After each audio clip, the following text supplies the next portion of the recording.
Dios le bendiga, amados hermanos. Les saludo con la paz del Señor.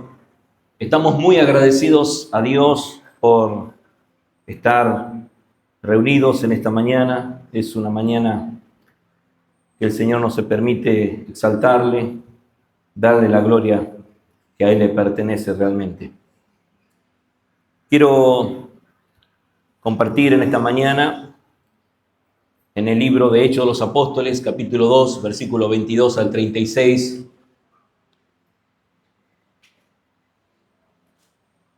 La predicación de esta mañana, el título es El Cristo exaltado, la esperanza que le da vida a la iglesia. El Cristo exaltado, la esperanza que le da vida a la iglesia. Hechos de los Apóstoles, capítulo 2, versículo 22 al 36. Vamos a tomar lectura de esta parte del discurso del apóstol Pedro, desde el versículo 22 al 36. Y la palabra del Señor nos dice: varones israelitas, oíd estas palabras.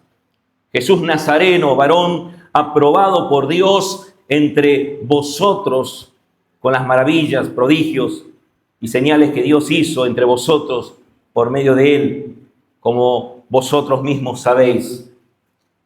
A este entregado por el determinado consejo y anticipado conocimiento de Dios prendisteis y matasteis por manos de inicuos, crucificándole.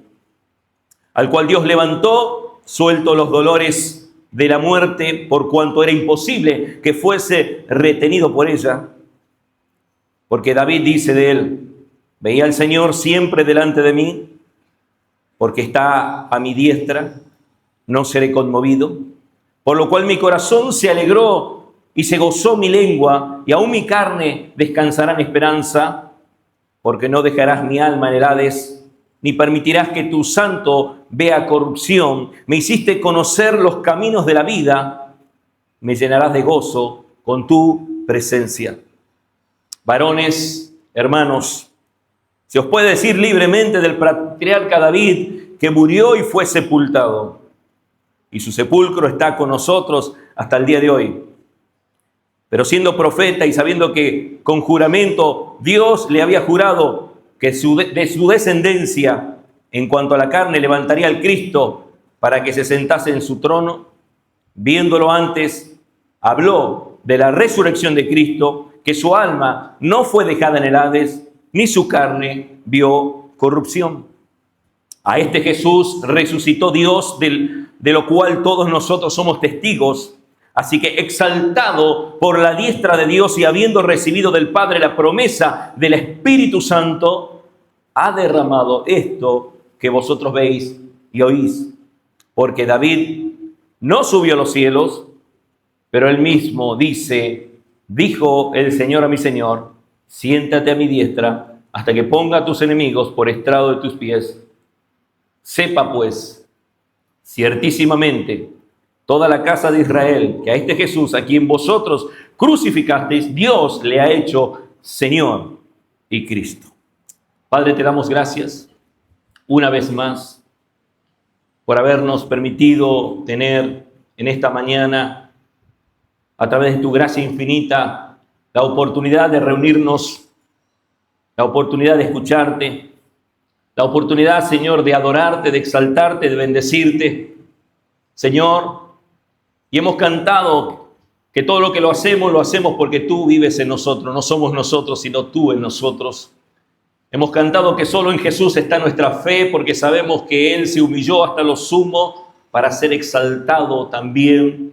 Y de esa manera nosotros entendemos, Señor, que la gloria de la cruz, los beneficios que hemos recibido a través de tu muerte, de ese sacrificio glorioso, no fue un evento aislado, sino que fue un plan eterno donde tú, Señor amado, llevaste y ejecutaste tu obra.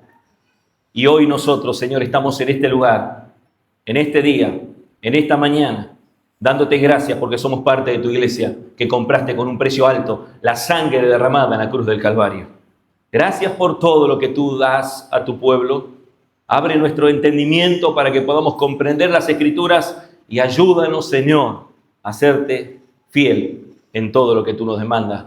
para la gloria de tu nombre. Amén y amén. Hermanos, hoy abrimos uno de los pasajes más gloriosos de las Escrituras. Y usted dirá, ¿por qué? Es uno de los pasajes más gloriosos de la Escritura. Si toda la Escritura es inspirada por Dios y es útil. Hermanos, porque nos encontramos en un momento histórico donde estamos ante la primera predicación de la iglesia.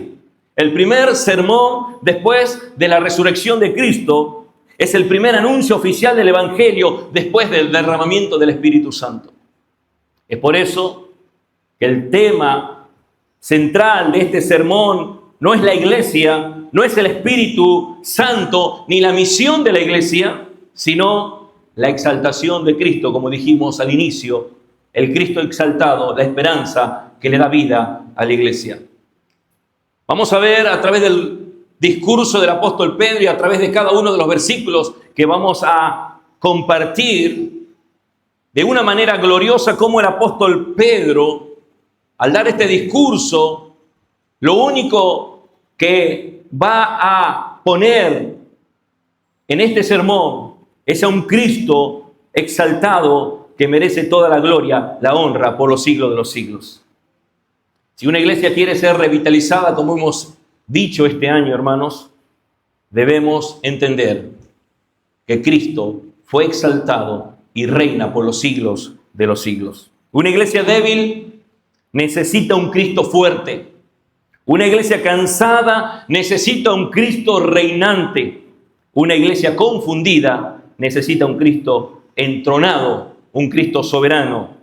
Y hoy veremos que la exaltación de Cristo no es una doctrina en la que podamos nosotros solamente escribir libros, sino que realmente es un río, hermano, que trae vida a una iglesia moribunda, a una iglesia que necesita de la gracia del Señor.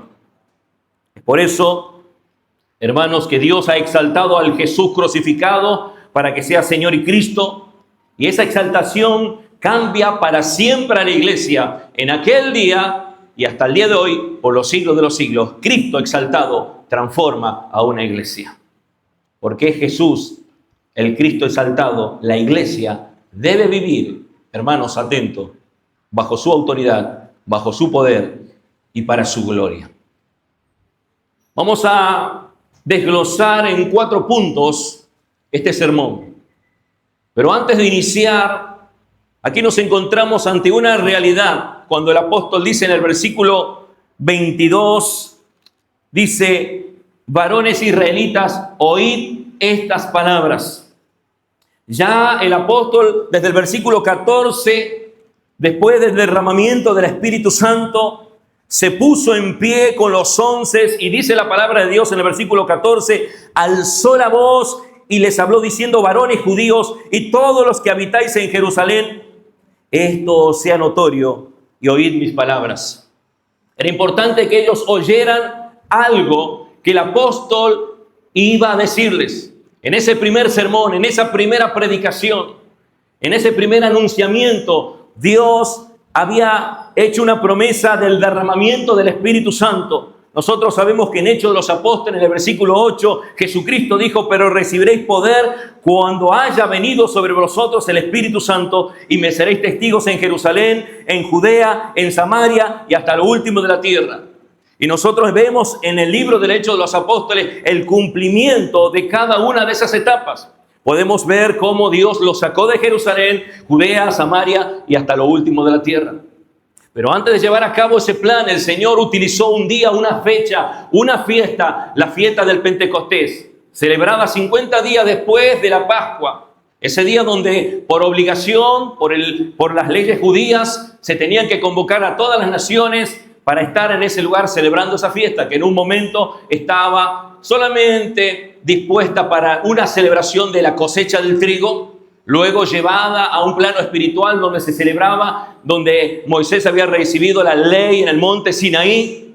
Y hermanos, de esa manera el Señor convocó a muchas naciones. Nosotros podemos ver el contexto, pero por falta de tiempo no lo vamos a hacer. Pero había de muchas regiones, pardos, medos, elamitas, de Mesopotamia, de Asia, de Frigia, de Panfilia, cretense, árabes. Había de todas las naciones donde habían sido desparramados y se encontraba el pueblo judío en ese lugar, en una convocatoria, en un evento histórico importante, no como lo mira hoy la iglesia carismática, no como lo entiende la falsa iglesia en este tiempo que celebra el supuesto Pentecostés, sino para entender lo que sucedió realmente en ese día y por qué nosotros necesitamos, hermanos, entender que el sermón del apóstol Pedro cambió de un día totalmente, radicalmente en la vida de aquellos oyentes, los corazones de los que el Señor quiso transformar. Hubo algo allí que sucedió. Es por eso, hermanos, que comienza el apóstol Pedro a decir algo importante en el versículo 2 y 23. El Cristo entregado ante un plan soberano del Padre. Primer punto para tratar. Él dice, varones israelitas, oíd esas palabras.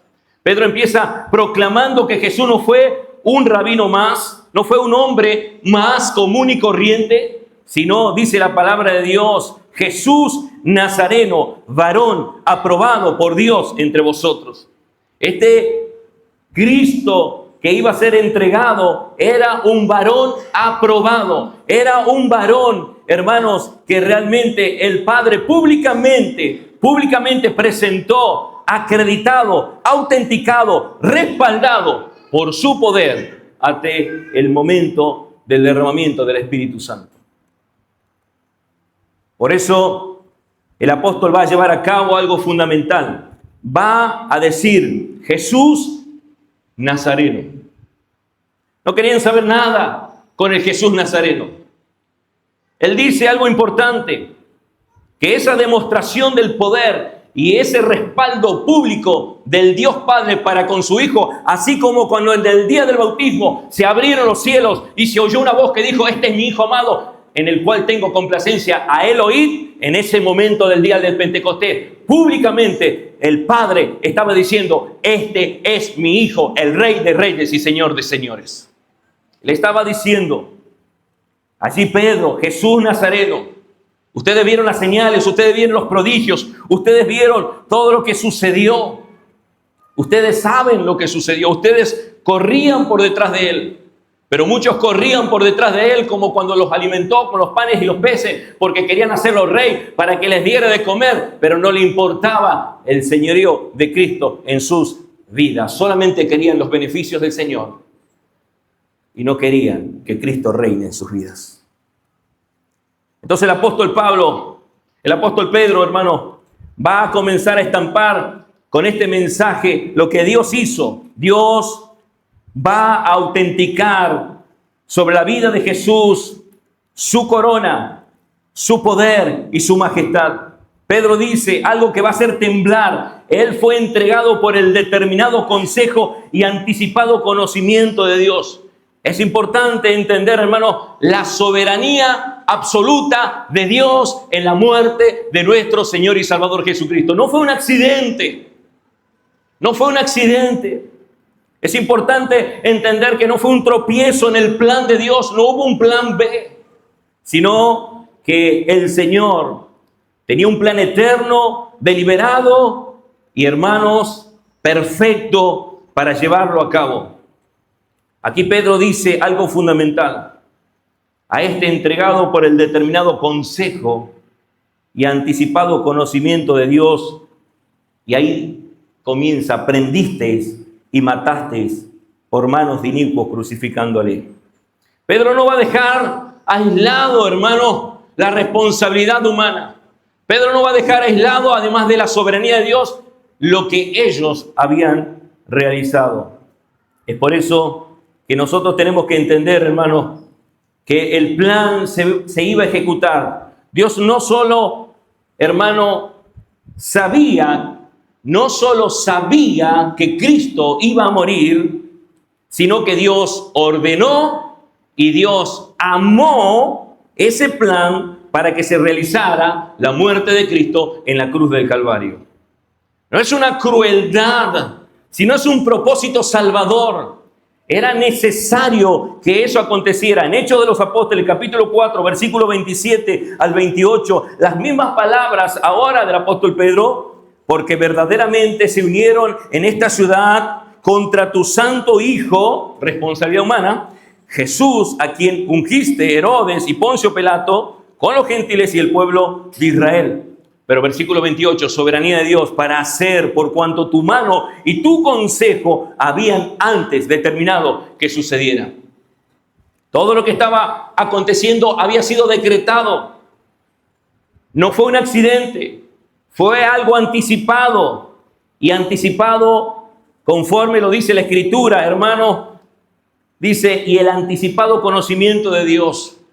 El Señor, de tal manera amó Dios al mundo que ha dado a su único Hijo para que todo aquel que en Él crea no se pierda, mas tenga vida eterna. El amor de Dios estaba en medio de esa muerte en la cruz del Calvario. Cristo era entregado por el Padre, pero también Cristo iba a ser crucificado y matado responsablemente por aquellos que estaban en ese lugar, escuchando las palabras de Pedro. Pedro los está acusando a ellos, que ellos son homicidas. Pedro le está enviando un mensaje fuerte y directo. No anda con liviandad. Ustedes crucificaron, prendieron y mataron al Señor y Salvador Jesucristo. Él los va a hacer responsable a ellos de sus actos.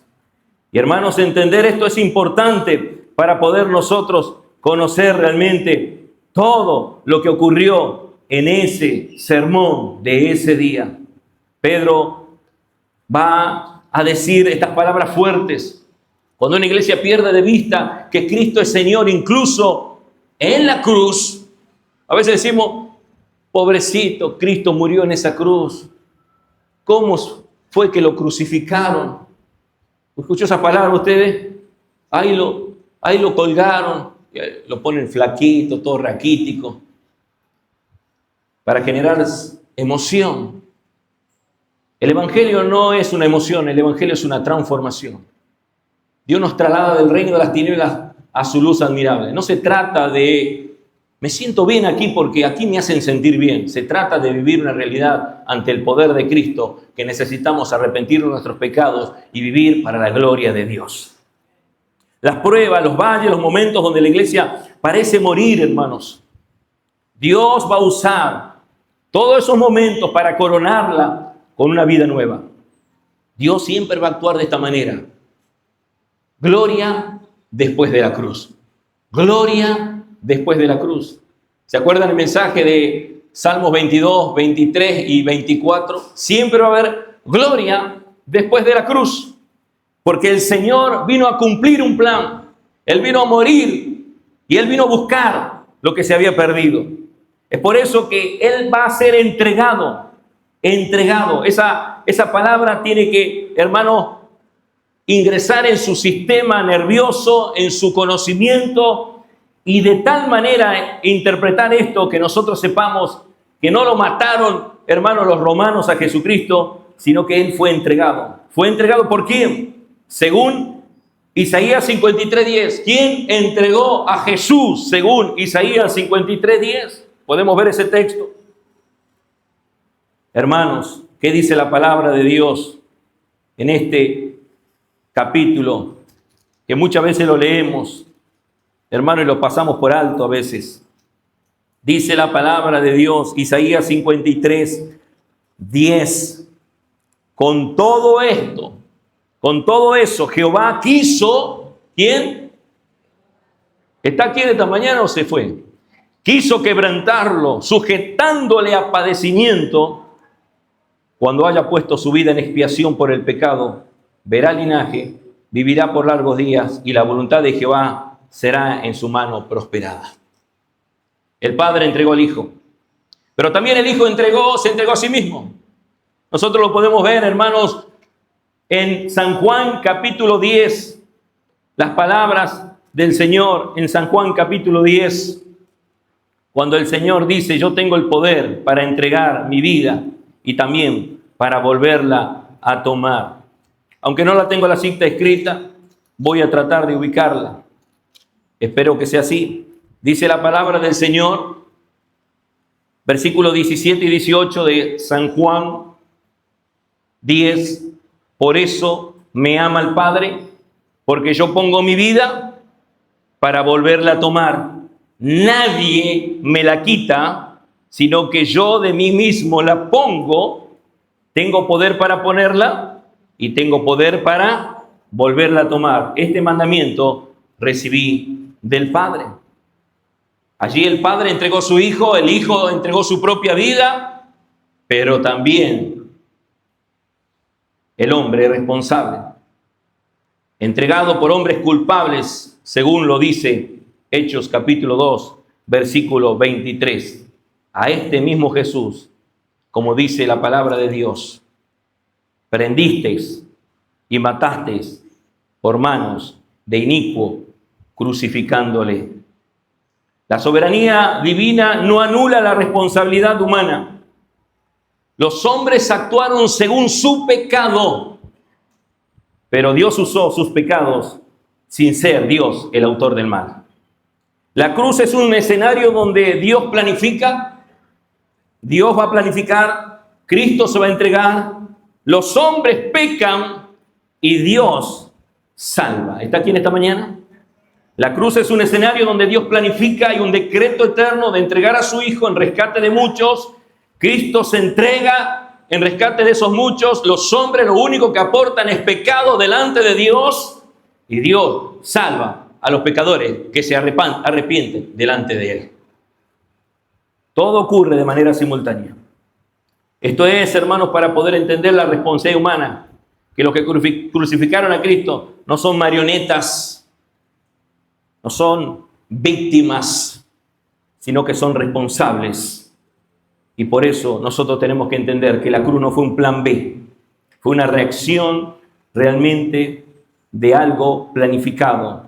El Padre quiso, el Hijo aceptó, el Espíritu Santo aplicó y el hombre pecador, hermano, que quiso destruir al Hijo, terminó sirviendo en ese plan que Dios había, por anticipado consejo, decretado, preparado y ejecutado para que se llevara a cabo la gloriosa obra de redención. Aquí el apóstol Pedro está diciendo que este Cristo que fue entregado es el Cristo resucitado desde el versículo 24 al 32. Hay una victoria sobre la muerte. Y esto es algo importante que podamos entender.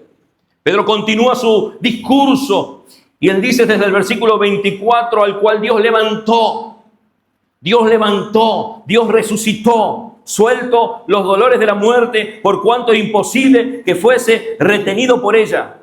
Es una frase poderosa, hermano, lo que está diciendo el apóstol Pedro aquí.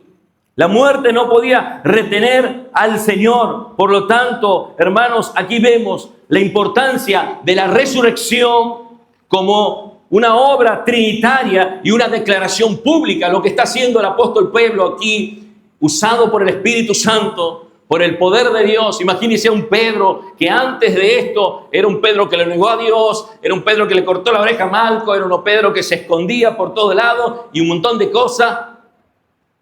Y ahora un Pedro que se levanta con voz firme y con toda autoridad, lleno del Espíritu Santo, sin importar que le cortaran la cabeza en ese momento, para poner el Evangelio en escena y para que públicamente Cristo, a través de la gloria del Padre, sea exaltado. El Padre lo levantó. Significa que el Padre vindica al Hijo, declara que su muerte es suficiente, su obra es perfecta y su obediencia es completa. El Padre certifica que Jesús es el Mesías prometido. Pablo dirá, eso está en Romanos capítulo 1, versículo 4, hermanos, que fue declarado Hijo de Dios con poder por el Espíritu Santo a través de la resurrección de entre los muertos. El Padre inaugura la exaltación. Eso es lo que está ocurriendo en el día del Pentecostés. La resurrección es la primera, hermanos, primera campana del ascenso al trono de este Cristo que reina por los siglos de los siglos. La resurrección es la entronización visible de un Cristo vencedor. No es que Cristo no era rey, fue rey y seguirá siendo rey por los siglos de los siglos, pero fue públicamente expresado en esa predicación y a través del derramamiento del Espíritu Santo en un cumplimiento en el cual públicamente el Señor está diciendo, acreditando, vindicando, hermanos, y respaldando todo lo que el Hijo venía haciendo y seguirá haciendo por los siglos de los siglos hasta la glorificación. Es por eso él dice: suelto los dolores de la muerte no pudo retener al autor de la vida. Pedro usa un lenguaje poético. Dolores, esos dolores de parto que la mujer cuando está por dar a luz, hermanos, y él utiliza esa misma expresión de los dolores de parto. La tumba no fue una prisión, sino un vientre. La tumba fue un vientre donde no pudo más.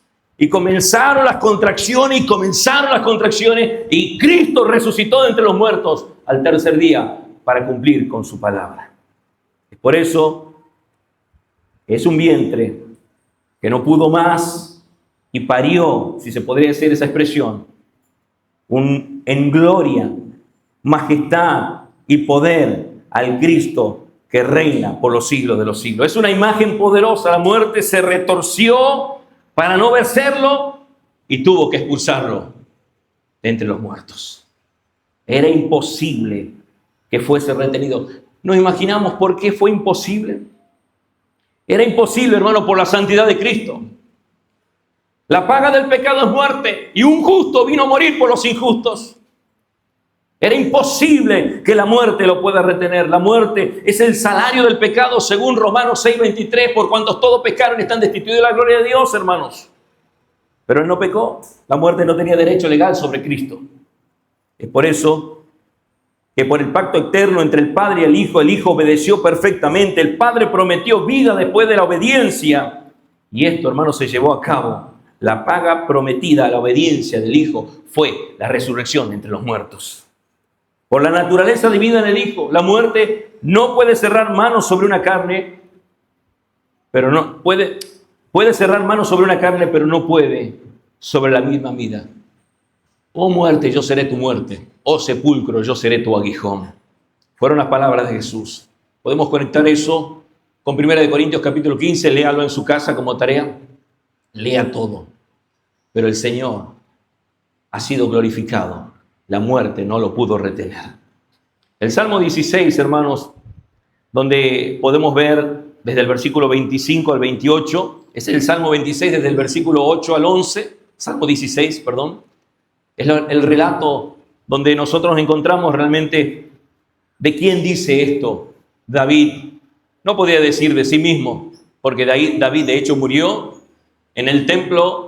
En el nuevo templo, hermano, estaban los huesos de David, estaba la tumba de David y ellos iban ahí a ofrecerle tal vez honor a ese féretro. Por eso el apóstol dice desde el versículo 29, varones, hermanos, se os puede decir libremente del patriarca David que murió y fue sepultado. Y su sepulcro está con nosotros hasta el día de hoy. Y era verdad, estaba ahí. Pero siendo profeta y sabiendo que con juramento Dios le había jurado que desde su descendencia en cuanto a la carne levantaría al Cristo para que se sentase en su trono, dice, viéndolo antes, habló de la resurrección de Cristo, que su alma no fue dejada en el Hades, ni su carne vio corrupción. Si Cristo quedaba en la tumba, la Escritura caía, y eso es imposible, hermano. Por eso aquí se ve la humillación que fue entregado y la exaltación de Cristo. Calvino dice que Dios levanta de nuevo al Hijo para restaurarle la gloria que le pertenece por naturaleza. Señala que la resurrección es la primera nota del canto eterno de la exaltación de Cristo, que luego continúa con su ascensión, entronización y por supuesto el regreso, porque Cristo viene nuevamente a buscar a su iglesia. Dios lo levantó. ¿Qué significa esto? Que el infierno perdió, que la tumba perdió, que los poderes humanos perdieron. Hermanos, la muerte perdió, la historia cambió y Cristo ahora es Rey por los siglos de los siglos. Esta es una realidad. Pedro está diciendo, ese mismo Cristo que ustedes crucificaron y que fue humillado, entregado por el Padre, entregado por sí mismo, y ustedes lo mataron, ustedes son unos homicidas responsables por sus pecados. Cristo lo levantó de entre los muertos para que viva para siempre y sea el Rey por los siglos de los siglos. Hermanos, así que, exaltado por la diestra de Dios, versículo 33, a este Jesús resucitó, terminamos ya, es una realidad, Jesús resucitó de lo cual todos nosotros somos testigos. El versículo 33, entramos en una gloriosa verdad, hermanos. Cristo es exaltado, el Rey es entronizado a la diestra del Padre, significa elevado, glorificado. Desde el versículo 33 al 35, aquí está el corazón del sermón, la proclamación del Cristo exaltado. No es que Cristo ahora es Rey, hermano, es una proclamación. Así que dice, exaltado por la diestra de Dios y habiendo recibido del Padre la promesa del Espíritu Santo, ha derramado esto que vosotros veis y oís. Ellos le dicen, ¿esto es tan borracho? Le oímos hablar en nuestras propias lenguas. Había árabes allí. Yo no sé cómo hablan los árabes. Ni siquiera para comenzar ni me animo. Con el inglés tal vez, hello, y nada más. Y dejemos de contar. Pero había de todos lados ahí. Y dice que ellos le oían hablar en sus propias lenguas idiomáticas. Y hablaban ellos con los cretenses y con todos los de Mesopotamia. Hermanos, Dios había reunido a todas las naciones antes de enviarlos a las naciones.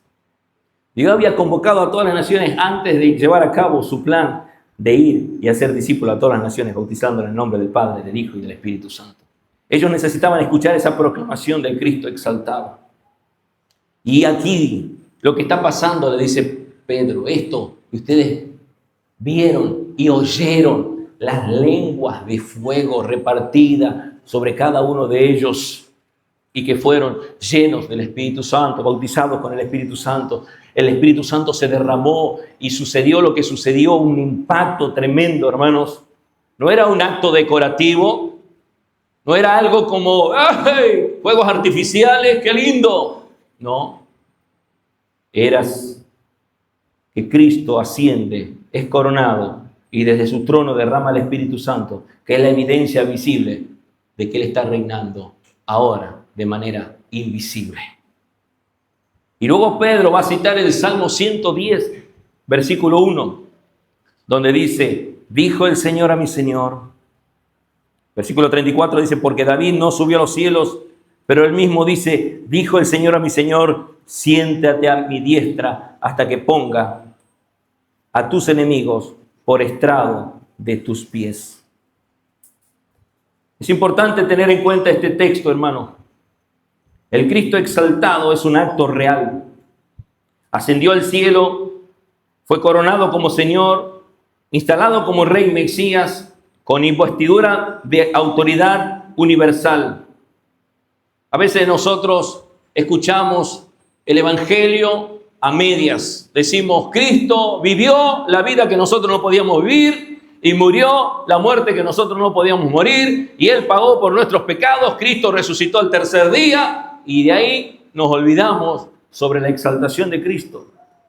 Pedro no está diciendo solamente Cristo resucitó. Él está diciendo Cristo fue coronado y reina por los siglos de los siglos. Cristo no es solamente tu Señor. Cristo no solamente es el que te da beneficio cuando tú quieres algo y necesitas, como cuando vas al cajero automático para retirar dinero, para que puedas sostener tu hogar, tu familia, tu matrimonio, tu vida. Cristo no es un surtidor de la YPF o de la que fuere para que puedas llenar el tanque de combustibles y puedas seguir adelante. Cristo debe ser tu Señor. Cristo es tu Señor. Si que eres de Cristo. Cristo es tu Señor.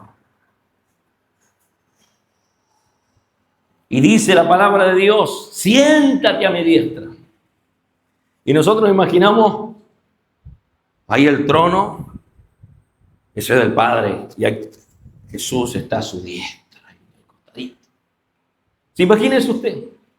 De eso no habla Dios. No es un lugar, no es algo geográfico.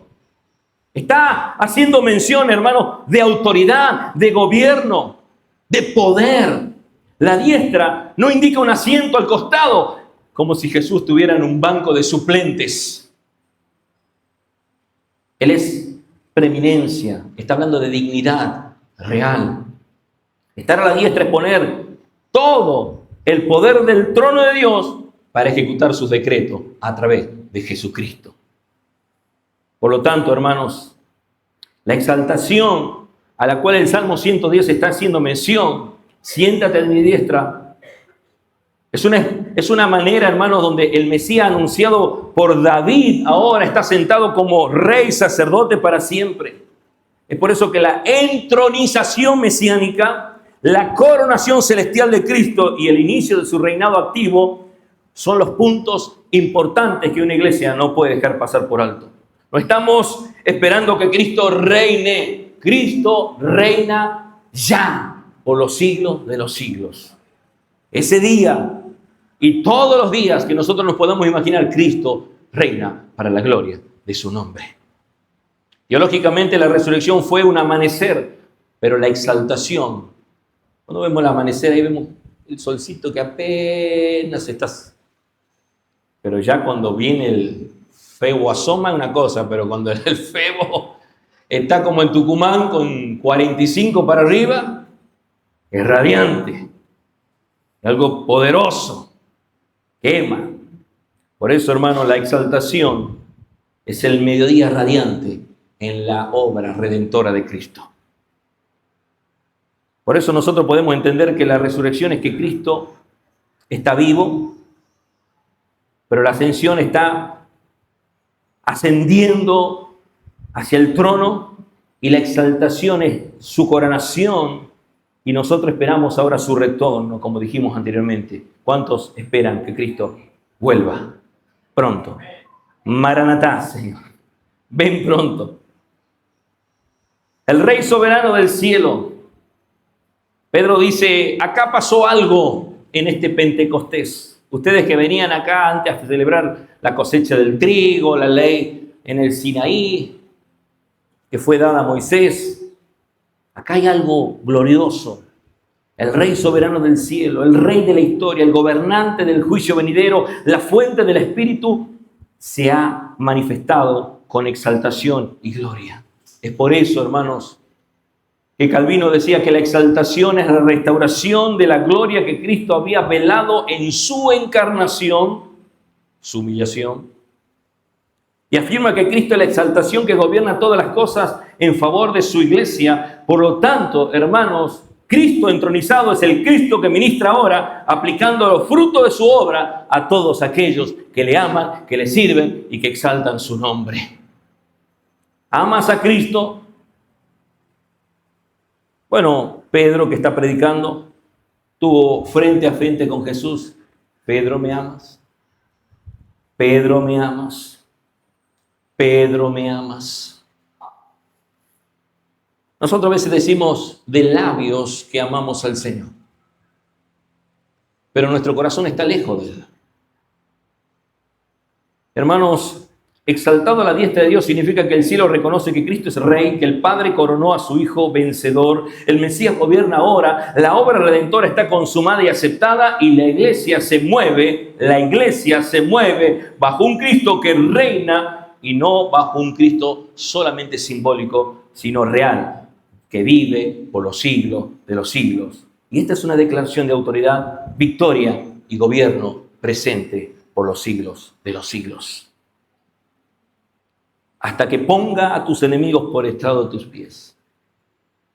Va a llegar un momento, hermanos, donde va a ocurrir que todos aquellos que son los enemigos del Señor van a ser puestos bajo su autoridad.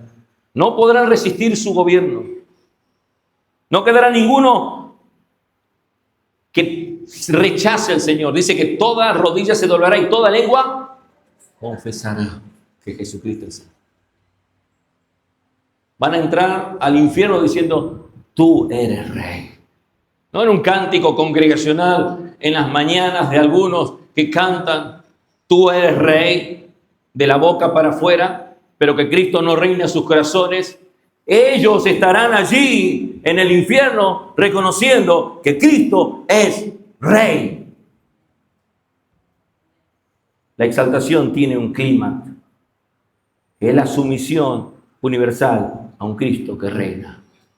Esto nos va a llevar, y el mensaje del apóstol Pedro, como un primer discurso, como una primera predicación y una proclamación de la gloria y del poder y de la majestad del Cristo, a que todos nos postremos delante del Señor y reconozcamos que necesitamos que Cristo reine en nuestras vidas. Los enemigos, Satanás y sus autoridades espirituales, todo poder humano contrario a Cristo, el pecado y la maldad organizada en contra del Señor y la misma muerte, según 1 Corintios, hermanos, van a ser puestos bajo los pies del Señor. Cristo no solamente gobierna la iglesia, Cristo no es solamente rey en sus hijos, Cristo es rey sobre toda la creación. Él gobierna aún a sus enemigos, y eso lo dice el Salmo 110, versículo 2, que no está aquí, lo puede leer usted. Cristo no está detenido, Cristo avanza en un terreno hostil, y la iglesia con Cristo avanza en medio de un mundo lleno de pecado. Es por eso, hermanos, que necesitamos reconocer la obra del Señor. Pedro va a proclamar con estas frases: Jesús crucificado por ustedes ahora está sentado como el Rey. El versículo 36 dice: sepa pues ciertísimamente toda la casa de Israel que a este Jesús, a quien vosotros, ¿qué dice? Crucificaste. Primero le explicó que todo era un plan eterno de redención que Dios el Padre decretó, llevó a cabo, ejecutó. Ahora le dice: pero ustedes son responsables. Ustedes lo mataron, pero Dios le ha hecho Señor y Cristo. Nada puede resistir. Su trono es inamovible. La historia avanza hasta la victoria visible. Y eso es lo que ocurrió en el Pentecostés. No nace una iglesia, sino que se anuncia el reinado de Cristo sobre esa iglesia.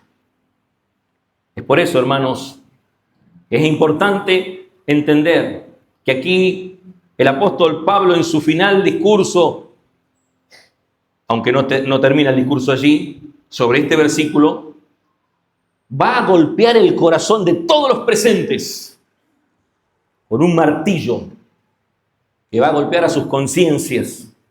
Esta declaración es uno de los textos más potentes de la cristología bíblica. Es una declaración oficial del cielo. Dios le ha hecho, dice Dios, a ustedes lo crucificaron. Usted mire ese contraste. Ustedes, aunque no hay que señalar así, ¿no? Ustedes lo crucificaron. Yo lo crucifiqué. Yo lo crucifiqué. No sé si usted. Acá dice ustedes. Habla en plural. Le habla a todos los que estaban presentes. Ustedes lo crucificaron. Ustedes lo rechazaron. Ustedes no lo querían a Jesús Nazareno. A este que fue entregado, que fue aprobado, que fue acreditado. Ustedes no lo querían. Hasta Natanael dijo: algo bueno puede salir de Nazaret. Sí, no lo querían. Los discípulos huyeron. Ahora no. Ahora Pedro se puso de pie y los 11 con él, alzando la voz, con toda la gracia y el poder de Cristo. Ustedes lo crucificaron. Mire ese contraste. Pero Dios le ha hecho. Ese Dios le ha hecho no significa que ahora se convierte en algo que no era. Aquí simplemente es una declaración en cuanto a decir realmente públicamente que Él lo va a anunciar como el Hijo resucitado eternamente y para siempre. El Rey, el Señor, Curios, En el Antiguo Testamento la palabra Señor se usaba como para Yahweh, pero Pedro está diciendo algo importante en el versículo 21. Vamos al versículo 21. Y todo aquel, ¿qué dice? Que invocar el nombre de Él será salvo. Pedro va a usar 3 citas del Antiguo Testamento. El Salmo 16, que ya lo vimos, el Salmo 110, que ya lo vimos, y la profecía de Joel, cuando inicia su discurso. Y en la profecía de Joel, hermanos, en el versículo 32 dice: todo aquel que invocare el nombre de Jehová será salvo. Esto es una bomba atómica para los testigos de Jehová, ¿no?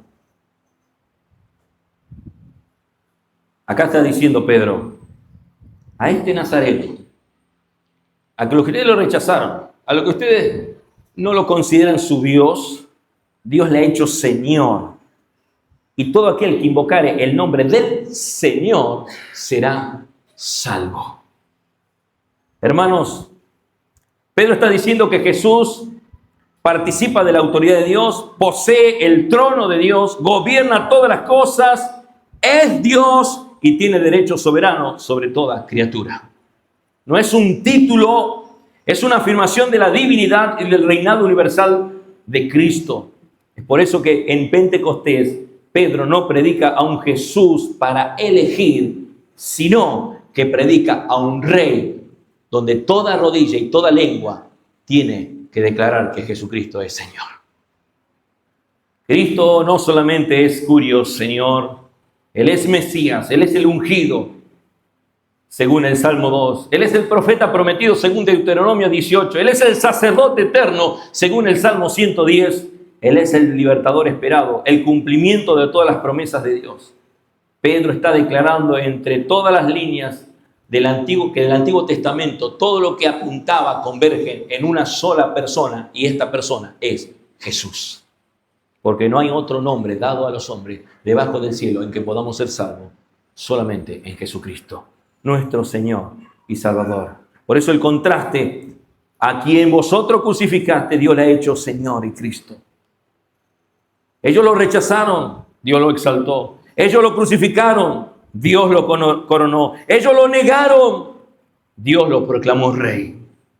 Pedro está diciendo: ustedes actuaron en contra de Él, el Padre actuó a su favor. Y la pregunta es: ¿a quiénes van a escuchar ustedes?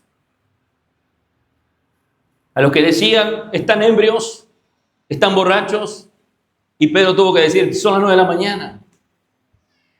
¿O van a escuchar el mensaje proclamado por el apóstol Pedro para que todo aquel que invocar el nombre del Señor sea salvo? Hermanos, Cristo es Señor, es una autoridad universal, pero Jesús es Señor, es una autoridad universal, y es Cristo, es un cumplimiento mesiánico. Ambas coronas se colocan después de la resurrección. Es un reconocimiento público. Dice que Dios le ha hecho, Dios le ha reconocido Señor y Cristo. Calvino decía: aquí Pedro proclama la gloria del mediador que, habiendo cumplido su obra, recibe del Padre el reino que le pertenece. John Owen decía: se llama el decreto de coronación, donde el Padre reconoce públicamente al Hijo como el Rey Redentor. R.C. Sproul dice y observa sobre esta declaración divina, que es la que separa a la humanidad. Quien reconoce a Jesús como su Señor y Cristo está del lado del decreto del Padre, y quien no se opone al gobierno del cielo. Porque Pedro, hermanos, ¿por qué Pedro estaba llevando este sermón tan importante? Porque la iglesia necesita en este tiempo, para la revitalización, entender que hay un Cristo que está reinando. Una iglesia se revitaliza cuando se arrodilla, y no solamente para orar, porque algunos se arrodillan para orar y sus oraciones son más religiosas que los religiosos de la época de Jesús, los fariseos hipócritas, que estaban solamente de hipócritas, sepulcros blanqueados y oraban, entre comillas. Usted ya sabe que uno de ellos estaba metido dentro del relato bíblico, ¿eh? El fariseo y el publicano estaban allí, y usted sabe qué pasó. Pero hermanos, esto no está hablando de arrodillarse de esa manera, sino es de reconocer la verdad. Cristo no solo reina sobre el universo. Diga conmigo en esta mañana: Cristo reina sobre mí. La iglesia no tiene un dueño humano. Los pastores no somos dueños de la iglesia. Somos apacentadores de la grey de Dios. Somos administradores de la gracia de Dios. Por la gracia de Dios servimos, algunos un poco más fieles que otros, algunos con más información que otros, pero seguramente no perfectamente, pero con una sinceridad para darle la gloria al que vive y reina por los siglos de los siglos.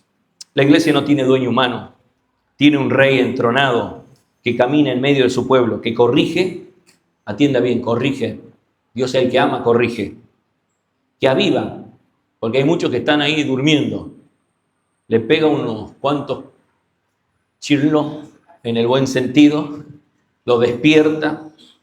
También lo restaura a los que están golpeados y sobre todo nos santifica, porque es una obra en progreso. El Cristo proclamado, hermanos, está ahora en este tiempo permitiendo que su iglesia pueda llevar a cabo la obra. Que seamos cristianos firmes, que seamos iglesias obedientes, que seamos congregaciones llenas de esperanza. ¿En quién nos vamos a enfocar? Sino en este Cristo, que entregando su vida en esa cruz, nunca dejó de ser el Señor de señores y el Rey de reyes. Él no perdió una batalla, Él la ganó para su gloria. Por lo tanto, la exaltación de Cristo exige algo importante en la iglesia. Atienda bien: obediencia. No podemos pertenecer a Cristo exaltado y vivir vidas centradas en nosotros mismos. ¿Saben por qué hay familias destruidas? ¿Saben por qué hay iglesias muertas? Congregaciones sepultadas. Porque lo han sacado a Cristo de sus vidas. Cuando estuvimos allá en Cafayate, el pastor hizo una exposición exquisita y a mí me quedó algo importante. Él dijo: la gran comisión, que comienza con C, se transformó en la gran omisión porque se lo sacó a Cristo de su iglesia. Y eso es verdad. Es por eso, hermanos, que no podemos pertenecer a Cristo y vivir vidas centradas en nosotros mismos. Él es el que gobierna y nosotros, como discípulos de Él, debemos seguir sus pisadas. La exaltación de Cristo da poder. Una iglesia revitalizada no depende de estrategias humanas.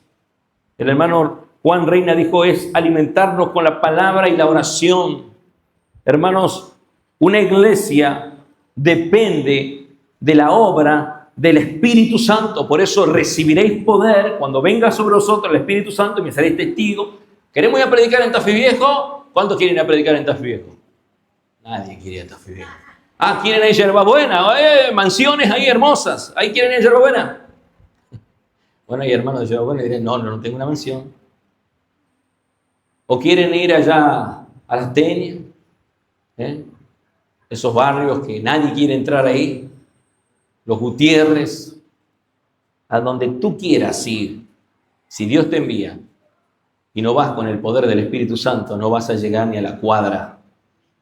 Y vas a ser uno más dentro del todo fracaso que vive una vida totalmente apartada del poder de Dios. La exaltación de Cristo da propósito. La iglesia cobra vida, cobra propósito. ¿Por qué? Porque sabemos para qué estamos en esta tierra. ¿Sabe por qué está usted aquí reunido en esta mañana? Para seguir edificándose, para dar de gracia lo que recibe de gracia, para ser en luz en medio de la oscuridad, porque usted ya sabe, usted está entrando en el campo misionero, dice ella. Todavía mis anteojos logran ver eso. El rey entronizado envía a su iglesia a proclamar su reino. Y gracias, porque estoy llegando a la hora. Mire, estoy con el reloj acá. No hay, escuche bien, no hay misión sin exaltación. No hay misión sin exaltación. La exaltación de Cristo da esperanza. El Cristo en el trono sostiene, dirige, disciplina y alimenta a su iglesia. Nada la separará del poder de Dios, no solamente del amor, sino del poder de Dios. Por lo tanto, hermanos, para concluir, esta es una primera predicación del apóstol Pedro en relación a esa comunidad, y debería seguir siendo la primera predicación en este día, por los siglos de los siglos, donde el Evangelio se ha presentado, no como yo lo he presentado, sino como lo ha presentado el apóstol Pedro en toda la escritura que hemos leído, donde él va a decir que a este Cristo que fue entregado, la muerte no lo pudo retener, Dios lo resucitó. No solamente que Dios lo resucitó, sino que Dios lo exaltó y ahora es Cristo y Rey por los siglos de los siglos. Un Cristo crucificado nos salva, un Cristo resucitado nos vivifica, pero un Cristo exaltado nos gobierna, nos envía y nos sostiene. Por lo tanto, hermanos, no dejemos, cuando tengamos que predicar, de acordarnos que Cristo no solamente vivió, murió y resucitó, sino que fue exaltado hasta lo sumo. Amén. Oremos. Padre, te damos gracias en esta mañana. Siempre a través de tu gloriosa obra, por medio del Espíritu Santo en nuestras vidas, anhelamos que tu palabra no vuelva vacía, sino que produzca el efecto para el cual es enviada. Y Señor, sabemos que somos tu iglesia comprada con un precio tan alto, tu vida entregada en rescate de muchos, de aquellos que fueron elegidos desde antes de la fundación del mundo para vida eterna, pero muchas veces nosotros descuidamos nuestra relación contigo y hay áreas en nuestras vidas que se agrietan, hay áreas en nuestras vidas que se ven afectadas por el sistema de este mundo, por nuestro pecado, y nosotros nos olvidamos que tú eres el Rey, que tú eres el Cristo y que tú fuiste exaltado hasta lo sumo y que tú nos das una nueva oportunidad de correr y abrazar nuevamente tu gloriosa obra, tu perdón, tu restauración. Tú eres el Dios que hace posible lo que para nosotros es imposible. No se trata de esfuerzos humanos, no se trata de estrategias humanas, no es por convencer emocionalmente a alguien, sino es a través del poder de tu Espíritu Santo. Necesitamos que tú, Señor, seas nuestro Señor. Y nosotros nos rendimos delante de tu presencia. Nos rendimos delante de ti. Si te hemos sacado afuera como la iglesia de la Odisea, si hemos rechazado a Cristo en este tiempo en algunas áreas de nuestras vidas, queremos, Señor, que tú nos perdones y que tú puedas, Señor, en esta mañana permitirnos ver con claridad lo que antes no veíamos para volver a estar bajo tu poder, bajo tu dependencia y bajo tu gracia que nos sostiene, nos dirige y nos bendice todos los días de nuestras vidas. En el nombre de Jesús. Amén y amén.